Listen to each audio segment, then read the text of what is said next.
कर्नाटक को लेकर बीजेपी का संकट गहराता जा रहा है। 10 मई को मतदान है, लेकिन बीजेपी अब तक अपने उम्मीदवारों की पहली लिस्ट जारी नहीं कर पाई है। पीएम मोदी से लेकर अमित शाह तक कर्नाटक बीजेपी में टिकटों को लेकर मचे घमासान को शांत नहीं कर पा रहे हैं। तो कैसे कर्नाटक ने बढ़ाई पीएम मोदी की मुश्किलें, देखते हैं ये रिपोर्ट। कर्नाटक में विधानसभा चुनाव की तारीखों की घोषणा होने के बाद से ही राज्य में राजनीतिक पार्टियां एक दूसरे पर लगातार हमले कर रही हैं। कर्नाटक में पक्ष विपक्ष के बीच छिड़े घमासान के बीच कांग्रेस के दूसरे नेता भी बीजेपी सरकार पर तंज कसने में कोई कोर कसर नहीं छोड़ रहे हैं। इस बीच कर्नाटक विधानसभा चुनावों से पहले कांग्रेस महासचिव रणदीप सिंह सुरजेवाला ने बीजेपी सरकार पर जमकर निशाना साधा है।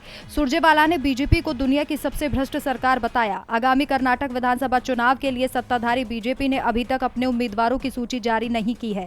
इसे लेकर रणदीप सिंह सुरजेवाला ने कहा कि कर्नाटक के 80% उम्मीदवारों को हमने फाइनल कर दिया है।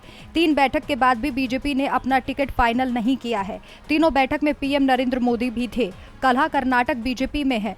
दुनिया की सबसे भ्रष्ट सरकार कर्नाटक में है, जो बीजेपी की है। हम कर्नाटक की अस्मिता के लिए लड़ेंगे।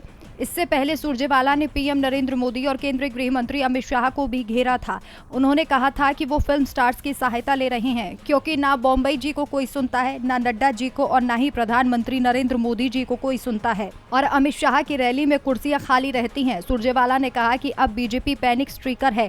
40% कमीशन से कर्नाटक को लूट कर और युवाओं को लूट कर जब उन्हें कुछ नहीं मिला, तो वे सब बिरादरियों को बरगलाने के लिए SC/ST रिजर्वेशन लेकर आई, जो अब 56% हो गई, तो मोदी सरकार ने उसे खारिज कर दिया। सुरजेवाला ने कहा था कि मुख्यमंत्री बम्बई अपनी सीट पर चुनाव नहीं लड़ना चाहते।